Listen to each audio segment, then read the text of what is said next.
Hello everyone, सभी का बहुत बहुत स्वागत करता हूं आप सभी का अपना यूट्यूब चैनल बैस जोश में।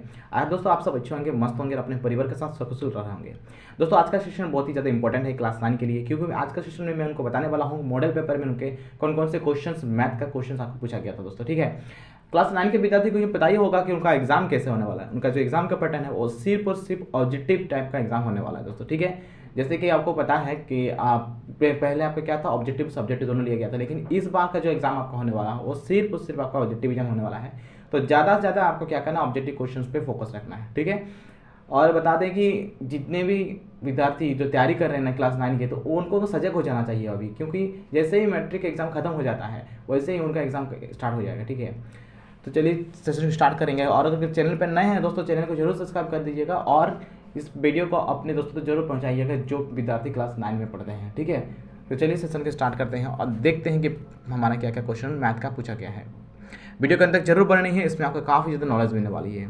चलिए पहला क्वेश्चन आपको स्क्रीन पे दिख रही है दोस्तों, देखिए। ठीक है, पहला क्वेश्चन आपसे क्या पूछा है, निम्नलिखित में कौन अभाज्य संख्या है। अभाज्य संख्या आपको बताना होगा दोस्तों, ऑप्शंस आपको दिए गए हैं, इन ऑप्शंस को देख के आपको बताना होगा कि कौन सा अभाज्य संख्या है। तो सबसे पहले तो आपको अभाज्य संख्या क्या होता है इनके ये जानना जरूरी होता है। तो अभाज्य संख्या क्या है दोस्तों, ऐसी संख्याएं जिनके सिर्फ और सिर्फ दो ही गुणनखंड होते हैं। ठीक है, कितना गुणनखंड हो, दो ही गुणनखंड हो, उसे हम अभाज्य संख्या के नाम से जानते हैं। फॉर एग्जाम्पल अगर हम लेते हैं 2 को दोस्तों, तो आप जानते हैं कि 2 का जो है ना, 2 का सिर्फ और सिर्फ दो ही गुणनखंड होता है। दो का सिर्फ और सिर्फ दो गुणनखंड होता है। क्या क्या होता है, वो होता है आपका एक और एक होता है 2। ठीक है, इस प्रकार जितने भी नंबर्स जिनके सिर्फ दो ही गुणनखंड होते हैं उन्हें हम क्या कहते हैं, अभाज्य संख्या के नाम से जानते हैं। तो यहाँ पे हमारा 2 राइट आंसर होगा। अब आप पूछ सकते हैं कि सर 1 भी, तो 1 का भी तो हमारे लिए कर सकते हैं कि 1, क्योंकि 1 को तो हम 1 का जो गुणनखंड होगा वो क्या होगा, सिर्फ 1 और 1 ही होगा। 1 हमारा नहीं होगा। ठीक है, अगर हम बात करें 1 की, तो 1 का भी 2 गुणनखंड होता है, 1 × 1 है ना। लेकिन यहाँ पे क्या हो रहा है दोस्तों, 1 के अलावा कोई दूसरा नंबर नहीं आ रहा ना, सिर्फ 1 ही आ रहा है। इसका मतलब ये हो कि हमारा 1 नहीं होगा। और ऑप्शन में सी में जैसे 0 लिखा हुआ है, तो 0 हमारा क्या है, 0 को हम अभाज्य संख्या के रूप में नहीं मानते हैं। ठीक है, 0 का हम लोग बहुत सारा गुणनखंड कर सकते हैं। फॉर एग्जाम्पल मैं आपको बताऊं, जैसे 0 का अगर हम गुणनखंड करना चाहेंगे तो 0 इक्वल टू हम लिख सकते हैं, देखिए 0 1 के टेबल में भी आएगा, क्योंकि 1 × 0 0 होता है। 2 का टेबल में भी आ सकता है, 3 में भी आएगा, 4 में भी आएगा। इसका बहुत सारा गुणनखंड हम लिख सकते हैं, इन्फिनिटी तक लिख सकते हैं, क्योंकि 0 का किसी भी नंबर से मल्टीप्लाई करेंगे ना आप, तो 0 ही आएगा। तो इससे ये पता चलता है हमें कि 0 जो है ना एक अभाज्य संख्या नहीं है, क्योंकि इसका इन्फिनिटी गुणनखंड आ सकता है, वेक्टर्स आ सकता है। ठीक है, तो आंसर क्या होगा आपका, राइट आंसर ऑप्शन ए होगा, 2 होगा। ठीक है, right answer is the option A, 2 आपका क्या होगा, अभाज्य संख्या होगा। ठीक है, और थोड़ा यहाँ बता देंगे कि ऑप्शन डी में आपका 4 लिखा हुआ है, 4 क्यों नहीं है इसका बता देते हैं। देखिए 4 जो है ना, मैंने कहा कि सिर्फ 2 गुणनखंड होना चाहिए। 4 के कितने गुणनखंड होते हैं, जैसे 4 1 का पड़ा में भी आएगा, 2 का पड़ा में भी आएगा और 4 का पड़ा में भी आएगा। यहाँ पे जो 4 है, 4 का 2 से लेके अधिक गुणनखंड है ना, 3 गुणनखंड यहाँ पे इसका आ जाता है। तो मैंने कहा कि वे सभी संख्याएं हैं जिनका सिर्फ और सिर्फ 2 ही गुणनखंड हो, वही हमारा अभाज्य संख्या कहलाता है। लेकिन यहाँ आप देख सकते हैं कि 4 का टोटल 3 गुणनखंड आ गया, इस प्रकार 4 हमारा अभाज्य संख्या नहीं है। तो हमारा राइट आंसर क्या होगा दोस्तों, option A is the right answer. Option A में क्या है, 2 है, 2 हमारा एक क्या है, अभाज्य संख्या है। ठीक है, आई समझ में। चलिए आगे बढ़ेंगे हम लोग, क्वेश्चन नंबर देखते हैं 2 पे। चलिए क्वेश्चन नंबर 2 में आपसे पूछा है, 2 पूर्णांकों का गुणनफल हमेशा होता है। 2 पूर्णांक संख्या है, उनका गुणनफल हमेशा क्या होता है, ऑप्शंस देख के आपको बताना होगा। चलिए ऑप्शंस देख लेते हैं। लिखा है प्राकृतिक संख्या होता है, पूर्ण संख्या होता है, पूर्णांक होता है या विषम संख्या होता है। ठीक है, तो ध्यान से देखिए, 2 पूर्णांक संख्या, फॉर एग्जाम्पल दोस्तों मान के चलिए मैंने 2 पूर्णांक संख्या लिया, एक मैंने लिया 5 लिया, ठीक है ना, और मैंने मान के चलिए एक मैंने -6 लिया। इन दोनों संख्याओं का मैं गुणनफल करूंगा, गुना करूंगा।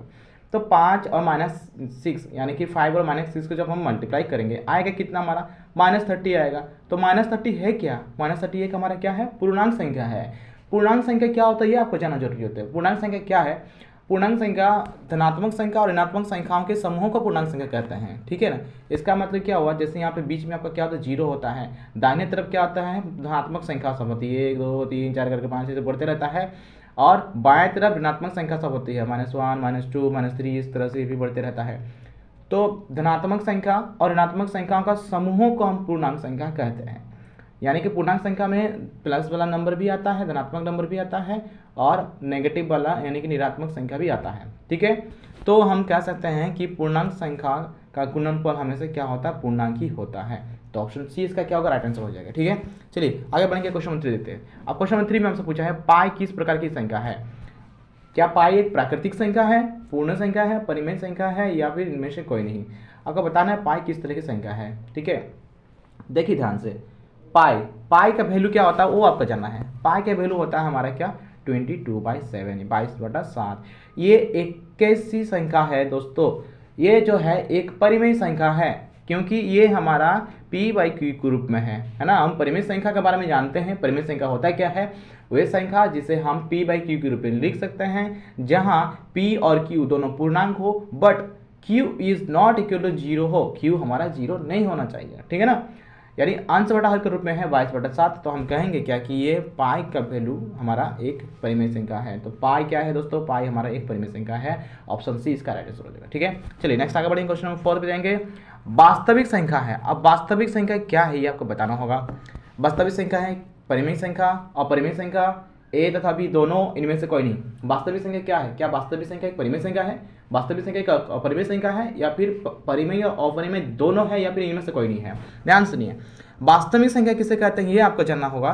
वास्तविक संख्या सभी संख्याओं का समूह को दोस्तों वास्तविक संख्या कहते हैं। ठीक है, ध्यान सुनिए क्या बोला मैंने, सभी संख्याओं का समूह, जिसके अंतर्गत सभी संख्याओं का समूह का कहने का मतलब ये हुआ कि जिसमें सम संख्या, विषम संख्या, पूर्णांक संख्या, परिमेय संख्या, अपरिमेय संख्या, सभी संख्याएं आ जाती है। उन सभी संख्याओं का समूह को कहते हैं वास्तविक संख्या। तो इस प्रकार हम कह सकते हैं कि ऑप्शन सी इसका राइट आंसर होगा। जैसे मैंने कहा सभी संख्याओं का समूह, तो सभी संख्याओं का समूह में आपका परिमेय संख्या भी आएगा और अपरिमेय संख्या भी आएगा, यानी कि वास्तविक संख्या, परिमेय संख्या और अपरिमेय संख्या का भी एक क्या है, समूह का ग्रुप समूह है। ठीक है, तो इसका ए तथा बी क्या होगा, राइट आंसर होगा। परिमेय संख्या अपरिमेय संख्या दोनों ही होता है वास्तविक संख्या। चलिए आगे बढ़ेंगे क्वेश्चन नंबर 5 पे। क्वेश्चन नंबर 5 में हमसे पूछा है 2 तथा 3 के बीच निम्न में से कौन सी परिमेय संख्या है। ठीक है, दो संख्याओं के बीच आपका परिमेय संख्या कैसे निकालते हैं देखिए बताते हैं। जैसे आपको कहा है कि 2 तथा 3 के बीच एक परिमेय संख्या निकालना है ना, तो परिमेय संख्या निकालने के लिए क्या करते हैं, एक फॉर्मूला होता है दोस्तों, a+b/2। ये फॉर्मूला को याद रखिएगा, a+b/2। अब यहाँ पे सवाल आता है सर a क्या है b क्या है। दोस्तों a जो है ना, क्या पहला संख्या a होता है, दूसरा संख्या आपका b कहलाता है। तो आप यहाँ करिए क्या, आप यहाँ करिए 2+3/2 करिए। जैसे 2+3/2 करेंगे आपका आएगा क्या आंसर, 5/2 आएगा। यानी कि 2 और 3 के बीच का एक परिमेय संख्या क्या होगा, 5/2 होगा। तो चलिए अभी देखते हैं ऑप्शन में हमारा 5/2 है कि नहीं है। आप देख सकते हैं ऑप्शन में हमारा 5/2 कहाँ पे है, ऑप्शन डी में दोस्तों हमारा 5/2 है। तो यहाँ इसका राइट आंसर क्या हो जाएगा, 5/2। Option D is the right answer. ठीक है, कोई भी संख्या, कोई भी दो संख्या आपको दिया रहेगा जिनका आपको कोई एक परिमेय संख्या निकालना होगा, तो आप क्या करेंगे, a+b/2 का फॉर्मूला यूज करेंगे। ठीक है ना, a क्या होगा, पहला संख्या आपका a होगा, दूसरी संख्या आपका क्या होगा, b होगा। ठीक है ना, क्लियर। कोई भी संख्या, जैसे मान के चलिए फॉर एग्जांपल मैं एक छोटा सा एग्जांपल यहाँ देता हूँ आपको। अगर मान के चलिए आपको कहा जाए कि 4 और 7 के बीच का एक परिमेय संख्या निकालिए, है ना, कोई एक परिमेय संख्या निकालिए 4 और 7 के बीच का, क्या करना है आपको, तो a+b/2 यानी कि आपको 4 आपका 4 जो है वो आपका a है ना, b आपका क्या 7 है, बाई 2 कर दीजिए, क्या आ जाएगा 11/2 आ जाएगा। इसको अगर पॉइंट पे लाना चाहेंगे तो आ जाएगा हमारे पॉइंट पे। ठीक है, चलिए आगे बढ़ेंगे दोस्तों। क्वेश्चन नंबर देखते हैं 6।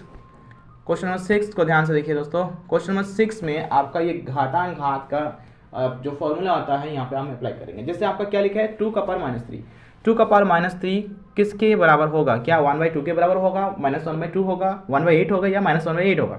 देखिए यहाँ पे हमारा घातांक और घात का अगर आप फॉर्मूला जानते हैं, जितने भी फॉर्मूलाज होते हैं, तो आप आसानी से उसको बना सकते हैं। ठीक है ना, देखिए मैं बताता हूँ, यहाँ ये जो हमारा दिया हुआ है सवाल, ये हमारा एक फॉर्मूला होता है a का पावर -m, इसमें एप्लीकेबल है। ठीक है, ये फॉर्मूला पे हम इसको क्या करेंगे, अप्लाई करेंगे, a का पावर -m। तो a का पावर -m हमारा होता क्या है, ये हमारा जानना है। a का पावर -m हमारा होता है 1/a का पावर m। ठीक है, 1/a का पावर m, जहाँ a कोई नंबर होता है। तो फॉर एग्जाम्पल यहाँ पे जो क्वेश्चन हमें दिया हुआ है 2 का पावर -3, इसका मतलब 2 क्या है, 2 हमारा a है, और -3 क्या है, हमारा m है। तो हम इसको अरेंज कैसे करेंगे, जैसे आप यहाँ फॉर्मूला दे सकते हैं, क्या लिखा मैंने, 1/a का पावर m, दैट मीन्स 1/, मैंने कहा a हमारा 2 है, m हमारा 3 है। अब यहाँ पे माइनस हट जाएगा, फॉर्मूला में माइनस हमारा हट गया है ना यहाँ पे, तो यहाँ पर हमारा माइनस हट जाएगा। ठीक है, अब हम इसको सोल्व करेंगे। तो 1/2 का पावर 3, 2 का पावर 3 का मतलब 2 को 3 टाइम्स मल्टीपल करिए, 2 × 2 × 2, 2 2 जा 4, 2 2 जा 4, 4 2 जा 8, यहाँ पे आपका 8 आ गया। तो 1/8 आपका आंसर आया।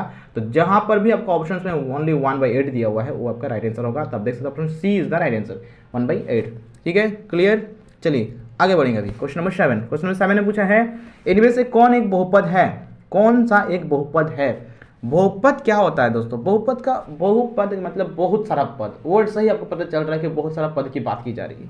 तो आपको ऑप्शन में देखना होगा कि इसमें सबसे अधिक पद है, देखिए, है ना। ऑप्शन ए में दे सकते हैं आपके कितना पद है, 1 2 3 पद है इसमें। ऑप्शन बी में 1 2 3 पद है। ऑप्शन सी में 1 2 3 4 पद है। ऑप्शन डी में 1 2 3 पद है। तो आपका सबसे ज़्यादा पद है ऑप्शन सी में, ठीक है। तो ऑप्शन सी इसका क्या होगा, राइट आंसर होगा, ठीक है ना। आप यहाँ पे आप यहाँ पे नंबर्स को देख के कंफ्यूज मत होइए कि क्या सवाल दे दिया है। आपसे सी पे सी पूछा है कौन सा बहुपद है, यहीं पे अगर आपको जोर देता है कि कौन सा द्विघात बहुपद है, तब हमारा हमको देखना पड़ता है, ठीक है ना। उसका फॉर्मूलाज के हिसाब से हमें देखना पड़ता है, ठीक है। बट हमके क्या पूछा है कि निम्नों में से कौन बहुपद है, कौन एक बहुपद है, यानी किसमें ज़्यादा पद है। ऑप्शन सी में हम देखते हैं कि ज़्यादा पद है, तो इसका राइट आंसर क्या होगा, ऑप्शन सी इसका राइट आंसर होगा, ठीक है। क्लियर। चलिए नेक्स्ट आगे बढ़ेंगे, अभी क्वेश्चन नंबर 8 पे चलते हैं। एक क्वेश्चन 8 में पूछा है निम्न में से किस बहुपद का एक शून्यक 2 है। आपको नीचे कुछ ऑप्शन दी गई है दोस्तों, उसमें से आपको बताना होगा निम्न इनमें से कौन सा बहुपद है जिसका शून्यक 2 है। शून्यक का मतलब क्या होता है, शून्य का मतलब होता है एक्स का वैल्यू, ठीक है। शून्य का मतलब एक्स का वैल्यू। तो आपको इन सभी ऑप्शंस में से पता करना होगा कि किसका एक्स का वैल्यू आपका 2 है, ठीक है ना। आपका 2 का चिन्ह देखिए, 2 का चिन्ह का मतलब 2 हमारे क्या है, धनात्मक में है। किसमें है, धनात्मक में है। इसका मतलब क्या हुआ दोस्तों, हमारा x - 2 बराबर अगर हम 0 करते हैं तब हमारा x बराबर 2 आएगा, ठीक है। x - 2 बराबर हम 0 करेंगे तभी ना हमारा x बराबर 2 आएगा। तो हमारा राइट आंसर क्या होगा दोस्तों, राइट आंसर होगा हमारा ऑप्शन बी, ठीक है। राइट आंसर क्या होगा, ऑप्शन बी होगा। जब x - 2 बराबर हम 0 करेंगे ना, तभी हमारे क्या आएगा, x - 2 बराबर 0 करेंगे तभी हमारे क्या होगा, x का वैल्यू 2 आएगा धनात्मक में।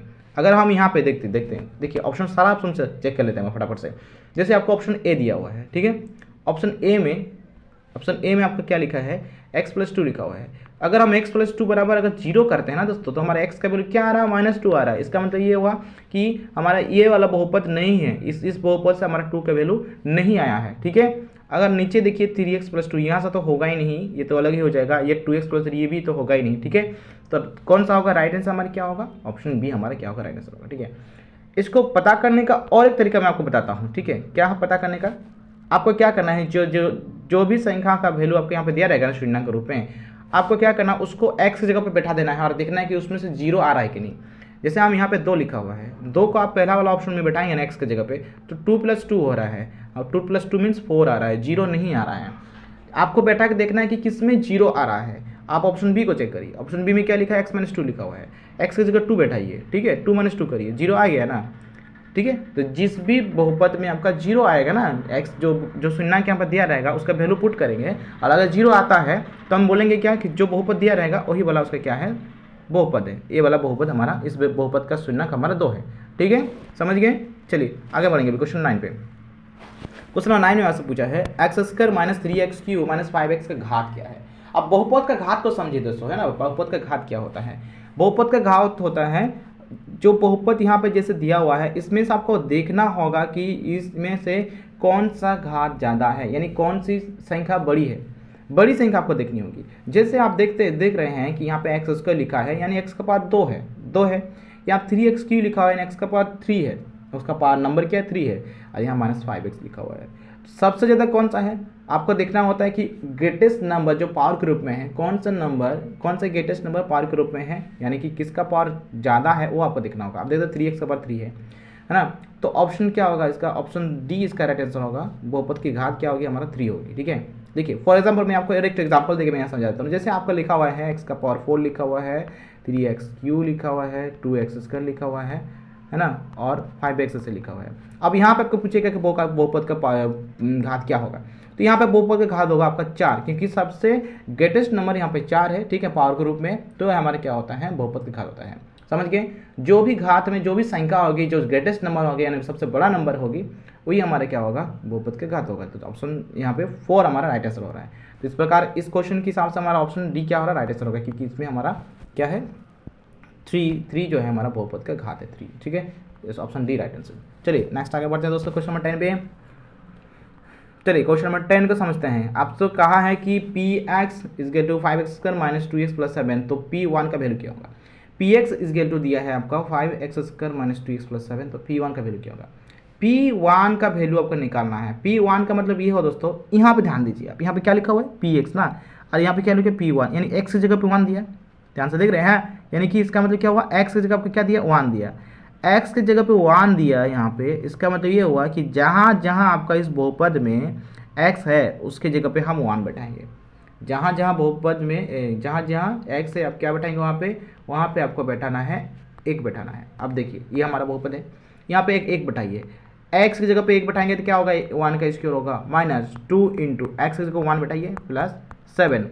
अब देखिए यहाँ पे 1 का स्क्वायर क्या होगा, 1 ही होगा, 1 को 5 से मल्टीप्लाई करेंगे तो हमारा 5 ही होता है, ठीक है ना। -2 इंटू 1 क्या होता है दोस्तों, 2 होता है, प्लस 7। हाँ अब देखिए, अब किसको सॉल्व करेंगे, थोड़ा सा हम यहाँ पे देखिए सॉल्व करते हैं। हमारा क्या आया था, आप वीडियो को पॉज करके देखिएगा दोस्तों और अच्छे से, ठीक है ना। थोड़ा सा मैं यहाँ पे कलर चेंज कर देता हूँ। हमारे क्या आया था, देखिए हमारा जो आया था, ओ स्टॉप,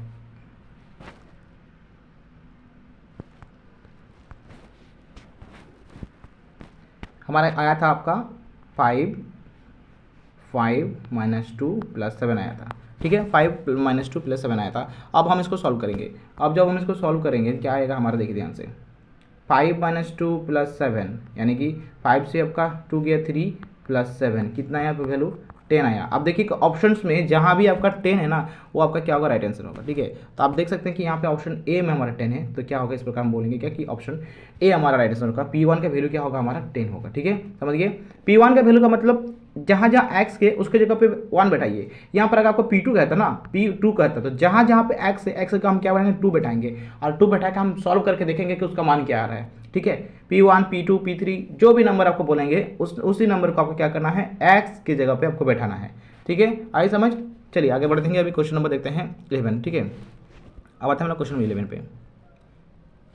देखिए क्वेश्चन 11 में आपसे पूछा है 2x³ - 5x² - 2x + 5 में x² का गुणांक क्या है। यहाँ पे x का पावर 4 लिख दिया है, सॉरी x² नहीं है, x का पावर 4 है, x का पावर 4 का गुणांक क्या है। क्या आपको यहाँ पर एक भी जगह पे x का पावर 4 नज़र आ रहा है दोस्तों, ध्यान से देखिए, क्या इस बहुपद में कहीं पर भी आपका x का पावर 4 नज़र आ रहा है, नहीं आ रहा है, तो सीधा यहाँ पे 0 कर दीजिए। क्वेश्चन आपका घुमाने के लिए दिया है कि आपको देखते हैं, आपका दिमाग को चेक कर रहा है, IQ को चेक कर रहा है कि आप में कितनी क्षमता है सोचने की, ठीक है ना, कि कहीं आप हड़बड़ी में कुछ भी आंसर तो नहीं ना दे रहे हैं। इसीलिए इस तरह का सवाल दिया गया है कि थोड़ा सा आप सोचिए, आपका सोच के देख सकते हैं कि आप एक्स है ही नहीं तो हम एक्स का गुणांक लिखेंगे कैसे, 0 लिख देना उसका, ठीक है। तो ऑप्शन डी इसका क्या होगा, राइट आंसर होगा। चलिए आगे बढ़ेंगे। अभी क्वेश्चन नंबर 12, क्वेश्चन नंबर 12 में आपसे पूछा है यदि किसी बहुपद px = x² + x - 2 को x + 2 से विभाजित किया जाता है तो सेसफल होगा। x + 2 से हम इस बहुपद को विभाजित कर रहे हैं तो हमारा सेसफल क्या होगा वो बताना होगा, मतलब कि क्या करना है आपको, सेसफल निकालना है। इसको विभाजित करने का 2 तरीका होता है दोस्तों, आसान तरीका समझ लीजिए क्योंकि ऑब्जेक्टिव क्वेश्चन से देखिए क्या करना है, फटाफट से आप x + 2 = 0 कर दीजिए। जब x + 2 = आपने 0 किया ना, आपका x = क्या है, -2 आया। अब आपको क्या करना है, इस -2 को इस बहुपद में जहाँ जहाँ x है वहाँ पे -2 बैठाइए, ठीक है। क्या करेंगे हम, -2 बैठाएंगे, देखिए ध्यान से, ठीक है। तो -2 जब बैठाएंगे तो हमारा क्या आएगा, देखिए ध्यान से, क्या लिखा है हमारा समीकरण, क्या लिखा हुआ है, बहुपद जो लिखा हुआ है, क्या लिखा हुआ है हमारा, लिखा हुआ है x² + x - 2 लिखा हुआ है। मैंने कहा x की जगह पर आप -2 बैठाइए क्योंकि हमारा x का वैल्यू -2 आया था, तो -2 का स्क्वायर प्लस यहाँ पे -2 हो गया, -2, ये तो ये वाला -2 है, और ये -2 मैंने कहाँ से दिया, जो x का वैल्यू हमारा -2 आया था ना उसका वैल्यू है, ठीक है। तो -2 का स्क्वायर यानी 2 का स्क्वायर क्या था, 4 होता है, माइनस प्लस हो जाएगा और प्लस माइनस हो जाएगा यहाँ पे 2 - 2, ठीक है। अब ध्यान से देखिए, ये तो 4 है और यहाँ पे -2 और -2 भी क्या हो जाएगा, -4 हो जाएगा। तो 4 तो हमारा कट गया ना दोस्तों, यानी कि हमारा 4 कट गया, कटने का मतलब ये हुआ घट जाएगा, तो क्या आएगा, 0 आएगा, ठीक है। 4 से 4 जाएगा, क्या बचेगा, 0 बचेगा। तो इस प्रकार हम क्या कर सकते हैं, हमारा ऑप्शन के आंसर क्या आएगा, हमारा आंसर आएगा दोस्तों ऑप्शन सी, ठीक है। सुनना, सॉरी सक्सेसफुल क्या आ रहा है हमारा, 0 आ रहा है। कैसे निकालें हम, वीडियो पॉज करके और भी आसान से देख लीजिए। क्या करना है आपको, इस तरह के जितने भी सवाल रहेंगे, ठीक है, आपको जैसे कि यहाँ पे x + 2 दिया है, यहाँ पे कुछ भी रहेगा x + 4 x + 5 x + 6, आपको फटाफट से क्या करना है, x + जैसे 2 बराबर मैंने 0 किया था, वहाँ से x का वैल्यू निकाल लेना है। अगर x + 4 दिया रहा तो x + 4 बराबर 0 करना है, वहाँ से x का वैल्यू निकालना है, x का वैल्यू -4 आएगा। उसको क्या करना है, जो बहुपद दिया रहेगा आपका वहाँ पे x की जगह पे, जहाँ जहाँ x की जगह पे उसका मान बैठा देना है, ठीक है। बैठा दीजिएगा तब सॉल्व करके आंसर आ जाएगा हमारा। तो इसका ऑप्शन सी इसका क्या है, राइट आंसर है दोस्तों, ठीक है। चलिए आगे बढ़ेंगे अभी हम लोग, ठीक है। अब देखते हैं हम लोग क्वेश्चन नंबर 13 को देखते हैं। क्वेश्चन नंबर 13 में आपसे क्या पूछा है, x² - 9x + k का एक गुणनखंड x माइनस 1 है तो k का मान क्या होगा। कह रहा है कि x square minus 9x plus के का एक गुणनखंड, इसको गुणनखंड करने से इसका जो गुणनखंड है, एक तो गुणनखंड क्या है x माइनस 1 है, तो k का मान क्या होगा निकालना होगा। यहाँ पे k का मान, इस सवाल को ध्यान से समझे दोस्तों, ये क्वेश्चन बहुत ही इंपॉर्टेंट है क्योंकि इसमें बहुत बच्चा फंस जाता है ना बनाने में। कुछ नहीं करना है, क्या बोला आपको, x minus one equal to आप जीरो कर दीजिए। क्या करना है आपको, x minus one equal to zero, X का वैल्यू क्या आया आपका, एक्स का वैल्यू आया 1। अब क्या करना है ना, ये जो बहुपद दिया हुआ है, इस बहुपद में जहाँ जहाँ आपका x हो वहाँ पे 1 बैठाएंगे। इस बहुपद को पूरा लिखिए, इस बहुपद पूरा लिखना है क्या है, x square minus 9x plus के इजगल टू आप यहाँ पे ना जीरो कीजिए। इजगल क्या करेंगे, जीरो कर दीजिए। मेरा x का वैल्यू क्या आया है, 1 आया है। तो जहाँ जहाँ x है, ठीक है, देखिए ठीक से बताता हूँ मैं, यहाँ पे जहाँ जहाँ हमारा x है वहाँ पे आपको क्या करना है, x माइनस 1 इजगल टू मैंने कहा जीरो लीजिए। तो x इक्वल हमारा क्या आया था, -1 आया था ना। अब हम इस बहुपद को लेंगे, बहुपद हमारा क्या लिखा हुआ है, एक्स स्क्वायर लिखा है माइनस 9x लिखा है प्लस k लिखा हुआ है, इक्वल टू आप जीरो करिए। अभी आपको क्या करना है, जहाँ जहाँ x है वहाँ पे आप -1 बैठाइए, ठीक है। सॉरी -1 नहीं होगा दोस्तों, यहाँ पे +1 होगा, ये -1 नहीं होगा, +1 होगा, क्योंकि हमारे यहाँ पे तो माइनस दिया हुआ है ना, तो माइनस यहाँ बराबर किस पर जगह +1 आपको लेना है, ठीक है ना, +1। अब देखिए, अब हम +1 बैठा रहे हैं, हम क्या करें, इस बहुपद में +1 बैठा रहे हैं x की जगह पे। तो 1 का स्क्वायर होगा, पहले एक्स स्क्वायर लिखा हुआ है, फिर 9 × 1 होगा, फिर प्लस k होगा, इक्वल टू मैंने कहा था जीरो करिए, हो गया। ये क्या होगा, 1 minus 9 × 1 9 plus k equal to zero. अब देखिए k इक्वल टू क्या हो जाएगा, 9 से 1 घटेगा तो 8 आएगा, लेकिन ये हमारा माइनस में आएगा ना, और इसको हम बराबर के उस पर भेज देंगे तो क्या हो जाएगा, प्लस में हो जाएगा। तो k इक्वल क्या आया, 8 आया। तो यहाँ पे ऑप्शन बी में आप देख सकते हैं k का वैल्यू नंबर दिया हुआ है, तो राइट आंसर क्या होगा, ऑप्शन बी हमारा राइट आंसर होगा 8 होगा, ठीक है। k का वैल्यू क्या होगा, 8 होगा। So B is the right answer. चलिए आगे बढ़ेंगे, अभी क्वेश्चन नंबर देखते हैं 14।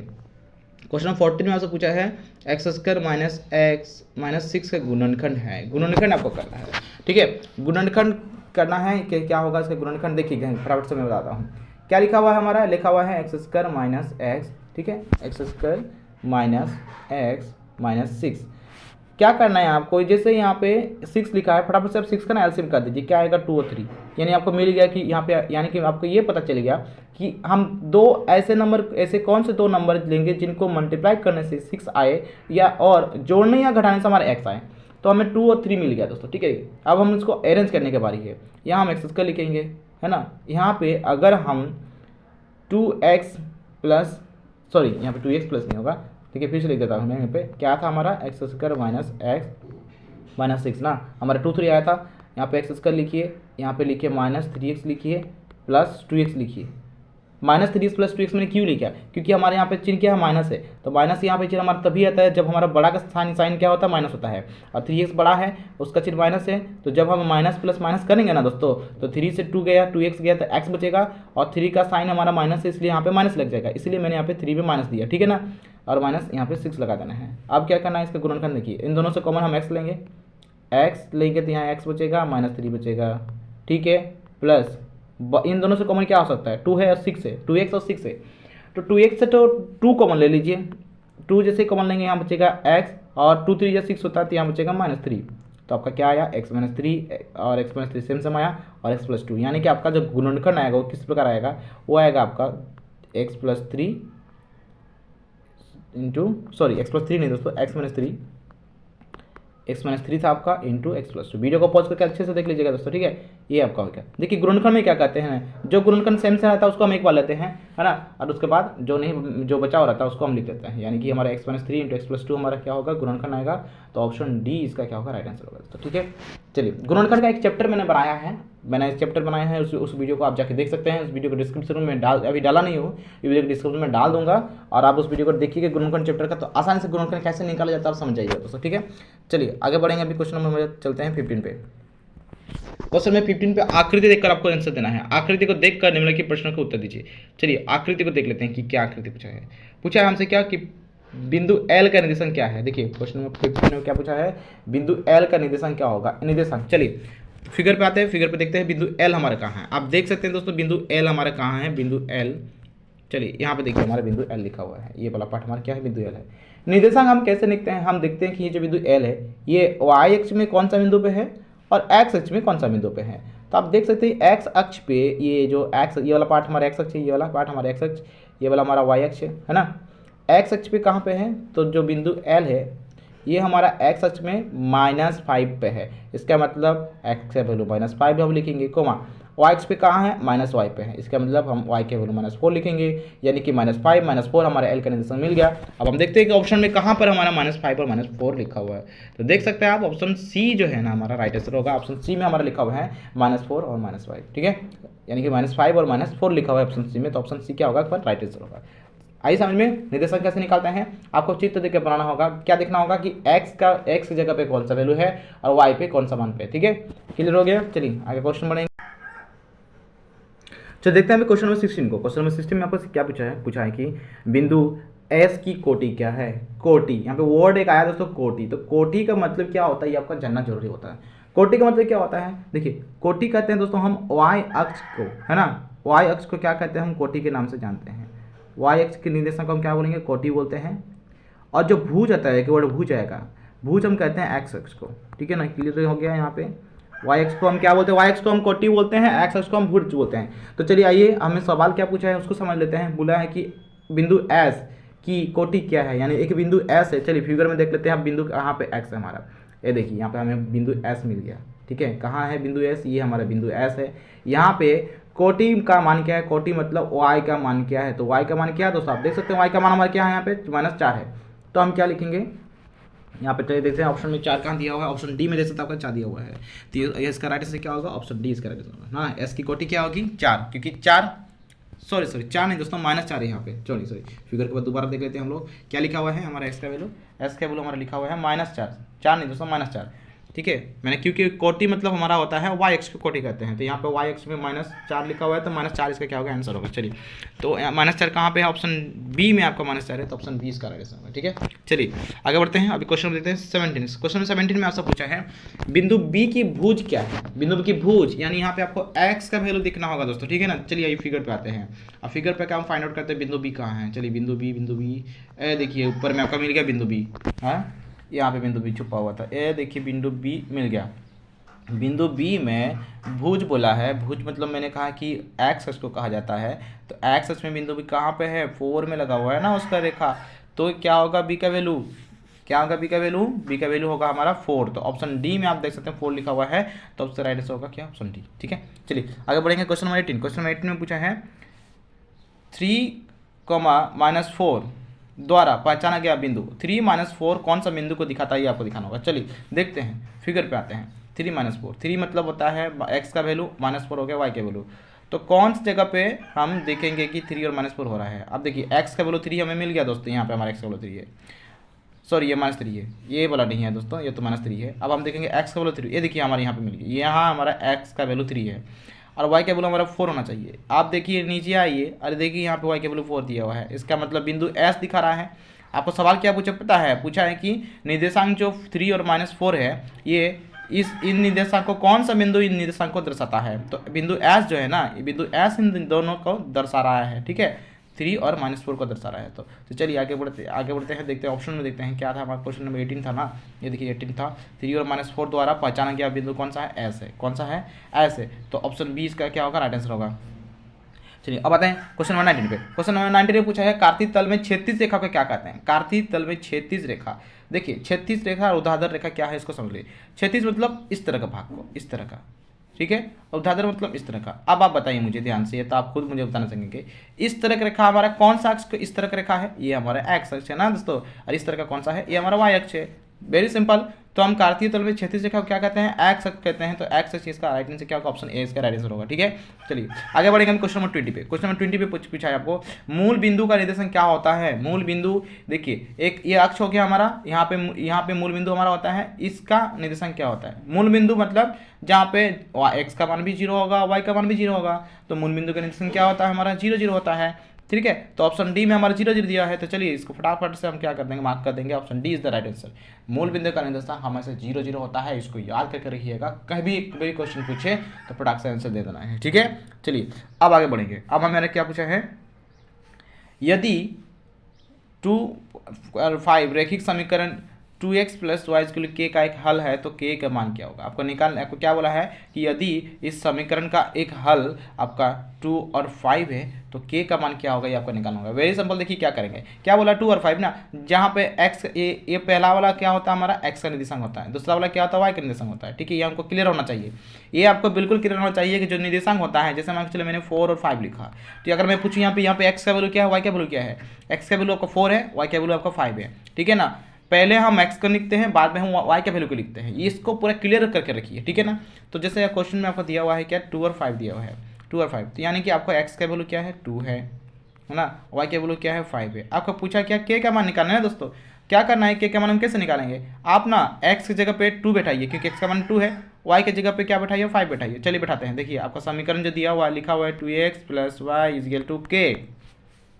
2 इंटू 2 बैठाएंगे x का वैल्यू प्लस y का वैल्यू क्या है 5 है, 5 बैठाइए इज इक्वल टू k लिखिए, सॉल्व करते हैं, 2 2 जा 4 प्लस 5, तो 4 प्लस 5 इस क्या होगा दोस्तों 9 होगा, तो ऑप्शन सी में इसका 9 है दिया हुआ, तो राइट आंसर क्या होगा ऑप्शन सी 9 होगा इसका आंसर। ठीक है, चलिए आगे बढ़ेंगे, अभी क्वेश्चन नंबर 22 देखते हैं। क्वेश्चन 2 में पूछा आपका दो चर वाले रैखिक समीकरण का मानक रूप होता है, दो चर वाले रैखिक समीकरण का मानक रूप स्टैंडर्ड रूप क्या होता है, वो होता है आपका, वो जो हमारा फॉर्मूला क्या है वो होता है X plus B Y plus C is equal to 0। दो चर, देखिए दो चर है यहाँ पे, एक तो है क्या x है, एक तो क्या है y है। ठीक है, तो जो चर वाले समीकरण का मानक रूप जो होता है हमारा ऑप्शन बी में दिया हुआ है ये होता है। ठीक है, चलिए आगे बढ़े, क्वेश्चन 23 देखते हैं। क्वेश्चन 23 में आपसे पूछा है समीकरण 2x plus 3y plus 7 equal 0 को मानक रूप ax plus B Y plus C equal 0 से तुलना करने पर ए बी सी का मान क्या होगा, ए बी सी का मान निकालना है। देखिए क्या लिखा है ax plus B Y plus C equal 0, ax का मतलब a जो है ना, x के गुणांक को a कहते हैं, y के गुणांक को b कहते हैं और c के गुणांक को अचर पद कहते हैं, जो नंबर्स रहता है अचर नंबर। ठीक है, अब देखिए यहाँ पे ax यानी कि a का वैल्यू क्या है, अब यहाँ पे जाइए समीकरण पाइए, समीकरण को हम लेते हैं, चलिए समीकरण को लेते हैं। देखिए दोस्तों आपको जो समीकरण दिया हुआ है क्या लिखा हुआ है, आपको लिखा हुआ है 2x plus 3y plus 7 is equal to 0। यहाँ पे x का गुणांक क्या है 2 है, इसका मतलब a का मान 2 मिल गया आपको, y का गुणांक क्या है 3 है, इसका मतलब b मिल गया आपको 3, और अचर पद क्या है 7 है, इसका मतलब c मिल गया आपको 7। तो आपका जहाँ पे 2 3 7 वैल्यू दिया हुआ वो राइट आंसर होगा, तो आप देख सकते हैं कि ऑप्शन डी में, सॉरी डी में तो नहीं है, ऑप्शन सी में इसका राइट आंसर है। ठीक है, यहाँ देखिए ऑप्शन सी में क्या है 2 3 7, यहाँ पे 2 3 माइनस 7 ये नहीं होगा, 2 3 माइनस 7 ये भी नहीं होगा, 2 3 2 माइनस 2 माइनस 3 और माइनस 7 ये तो नहीं होगा, तो ऑप्शन डी आपका क्या होगा राइट, सॉरी ऑप्शन सी आपका क्या होगा राइट आंसर होगा दोस्तों। ठीक है, आई समझ, चलिए आगे बढ़ेंगे, क्वेश्चन नंबर देखते हैं। अभी क्वेश्चन नंबर आते हैं 24 में। क्वेश्चन नंबर 24 में आपसे पूछा है x equal to 2 y equal to 4 निम्नलिखित में से किस रैखिक समीकरण का हल है। आपको बताना होगा x का मान 2 और y का मान 4 कौन सा रैखिक समीकरण में से कौन सा समीकरण को सॉल्व करने से आएगा। वेरी सिंपल दोस्तों, बहुत ही शानदार तरीके से समझ लीजिए इसको।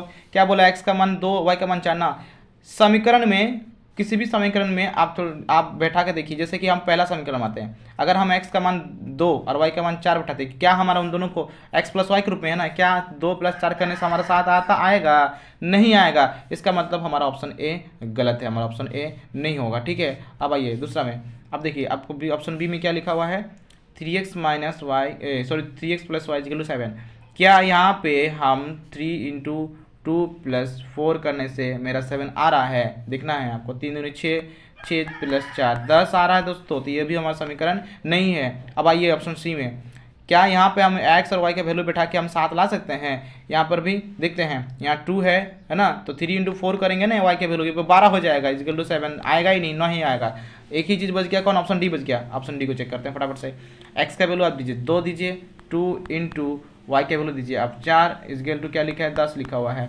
अब देखिए 2 प्लस 4 2 जा 8, तो 2 और 8 जोड़ने से 10 आ रहा है ना, इसका मतलब क्या होगा हमारा राइट आंसर ऑप्शन डी होगा, option D is the right answer. ठीक है, यानी x प्लस 2y इक्वल 10 जो है ना, इसका हल हमारा क्या आएगा x इक्वल टू 2 और y इक्वल टू 4 आएगा दोस्तों। ठीक है, चलिए आगे बढ़ेंगे, क्वेश्चन नंबर आते हैं, अभी हम लोग क्वेश्चन नंबर 25 पे आते हैं। चलिए क्वेश्चन नंबर 25 से पूछा है आपको रैखिक समीकरण 4x minus 8 6y equal to 8 का हल क्या होगा। इसका हल क्या होगा ना, अब देखिए इसका भी तरीका वही है कि हम क्या करेंगे ना, इन जो दिया हुआ ऑप्शन है ना, इन ऑप्शंस को एक्स की जगह पर वाई की जगह पे बैठा के देखेंगे कि उसको सॉल्व करने से हमारा 8 आ रहा है कि नहीं। पहला ऑप्शन आपका दिया है 3 3, क्या एक्स की जगह पे 3 और वाई की जगह पे 3 बैठाने से हमारा 8 आ रहा है कि नहीं वो देखना होगा। तो फटाफट से 4 इंटू 3 करिए माइनस 6 इंटू 3 करिए, है ना। 4 3 12 हो गया, 6 3 18 हो गया, तो आएगा ही नहीं हमारा। तो ऑप्शन ए हमारा गया, ऑप्शन ए हमारा नहीं होगा, ठीक है, कट गया वो हमारा। अब आइए, अब दूसरा में आइए, ऑप्शन बी में आइए। ऑप्शन बी में लिखा है 5 2, एक्स का मान 5 वाई का मान 2, यानी कि 4 इंटू 5 करिए माइनस 6 इंटू 2 करिए। देखिए 4 5 6 20 और 6 दूनी 12, आ गया आपका 8, 20 से 12 गया 8 आ गया, यानी कि ऑप्शन बी क्या होगा आपका राइट आंसर होगा दोस्तों। और बाकी सब चेक करने का जरूरत ही नहीं है, आंसर जब मिला तो मिल गया तो चेक और क्यों करेंगे, ठीक है ना। चलिए क्वेश्चन नंबर 26 पे आते हैं। क्वेश्चन नंबर 26 में आपसे पूछा है कि बिंदु 4 7 2x माइनस वाई के द्वारा निरूपित रेखा, तो के का मान, अरे बाबा ये तो और भी रिपीटिंग सवाल दे दिए, इससे पहले तो हम लोग कर चुके हैं। चलिए देखिए इसको कैसे करेंगे। इसको x की जगह पे 4 बैठाएंगे, y की जगह पे 7 बैठाएंगे, आ जाएगा मान हमारा। x की जगह मैंने कहा 4 बैठाइए क्योंकि x का मान हमारा 4 दिया हुआ है ना, माइनस y की जगह पे 7 बैठाइए, तो 4 2 8, 8 माइनस 7 इज 1, तो जहाँ पर भी 1 है चलिए फटाफट से उसको टिक कर दीजिए दोस्तों, ठीक है। चलिए ऑप्शन ए से राइट आंसर। चलिए आगे बढ़ेंगे अभी फटाफट से हम लोग क्वेश्चन नंबर 27 पे आते हैं। क्वेश्चन नंबर 27 पूछा है x plus 3y equal to 6 का आलेख y अक्ष के किस बिंदु पर प्रतिष्ठित करेगा, किस बिंदु पर प्रतिष्ठित करेगा। चलिए इसको सॉल्व करना पड़ेगा, इसका मतलब क्या करना होगा, इसको सॉल्व करना होगा। सॉल्व करने के लिए मैंने जैसे कहा कि आप ना ऑप्शन को देखिए, ऑप्शन को x और y के वैल्यू बैठाइए, क्या उनका वैल्यू 6 आ रहा है। देखिए अब चेक करते हैं फटाफट से, ऑप्शन ए को चेक करते हैं। ऑप्शन ए में 2,0 लिखा हुआ है, तो x का वैल्यू है 2 है ना, y के वैल्यू है 0, तो 3 इंटू यहाँ 0 लिखिए। क्या इनको सॉल्व करने से 6 हमारा आ रहा है, देखना पड़ेगा।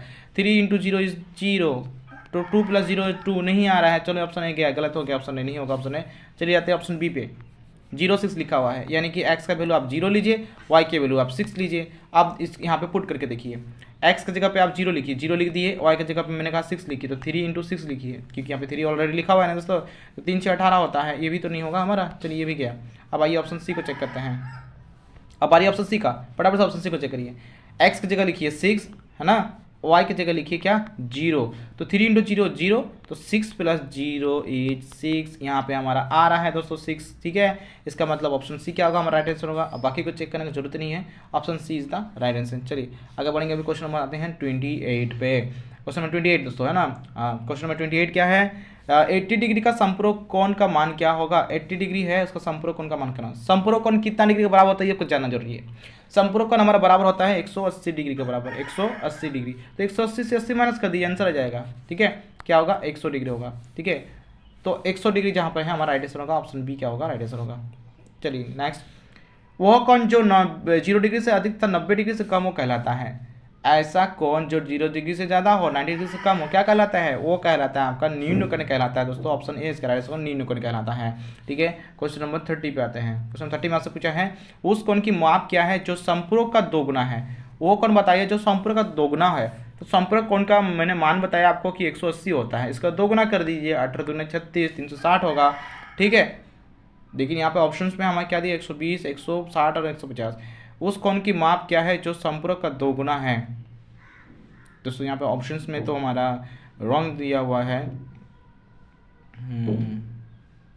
यहाँ पे क्वेश्चंस थोड़ा ये डाउटेबल लग रहा है। इस क्वेश्चन को मैं आपको दोबारा बताऊंगा, ठीक है। आगे बढ़ेंगे अभी हम लोग, क्योंकि यहाँ पे ऑप्शंस में हमारा 360 दिया हुआ ही नहीं है। यहाँ पे बोला कि जो संपूरक का दोगुना हो, तो देखिए यहाँ पे कोई भी नंबर ऐसा नहीं है जो संपूरक का दोगुना है, ठीक है। तो ये हमारा डाउटेबल क्वेश्चन है, इस क्वेश्चन को आप लोग नोट डाउन नहीं करिएगा। इस क्वेश्चन दोस्तों क्वेश्चन नंबर 30 जो है ये आपका डाउटेबल क्वेश्चन लग रहा है, ठीक है। तो यहाँ से क्वेश्चन जो है ये मैं आपको नेक्स्ट पर के वीडियो में बताऊंगा यहाँ से आगे का। और क्वेश्चन नंबर 30 का जो सवाल है इसको भी मैं आपको नेक्स्ट के वीडियो में समझाऊंगा, क्योंकि यहाँ पे जो सवाल के हिसाब से हमारा ऑप्शन नहीं दिया हुआ। सवाल हमारा क्या है 100 संपूरक कोण बोला गया है ना, संपूरक कोण आपका 180 डिग्री होता है। संपूरक का दुगुना हो, उसका दुगुना करेंगे तो कितना होगा 360 डिग्री हमारा होना चाहिए। तो ऑप्शन में कहीं पर भी हमारा 360 नहीं दिया हुआ है, ठीक है ना। तो अगर ये सवाल देता है आपको 360 ही उसका राइट आंसर होगा, यहाँ पे ऑप्शन रॉन्ग दिया गया है, ठीक है। तो चलिए यहाँ आज का सेशन हम इतना तक ही रखेंगे, मिलेंगे हम लोग नेक्स्ट वीडियो में। नेक्स्ट इसी पार्ट का जो बाकी क्वेश्चन रह गए उनको नेक्स्ट पार्ट के वीडियो में हम करेंगे, ठीक है। तो आप अच्छे से रहिए, स्वस्थ रहिए, और अगर चैनल पे नए हैं दोस्तों चैनल को जरूर सब्सक्राइब करिए, और इस वीडियो के ज़्यादा से ज़्यादा अपने दोस्तों तक को शेयर करिए। जितने भी विद्यार्थी 9 क्लास 9 में पढ़ते हैं उनके पास ये जरूर वीडियो भेजिए ताकि उनको भी हेल्प मिल जाए दोस्तों, ठीक है। तो चलिए आप सबका दिन शुभ हो, अच्छे से रहिए, आपसे अपना तैयारी बहुत मस्त तरीके से करिए। मिलेंगे नेक्स्ट वीडियो पे नेक्स्ट टॉपिक के साथ दोस्तों। धन्यवाद दोस्तों।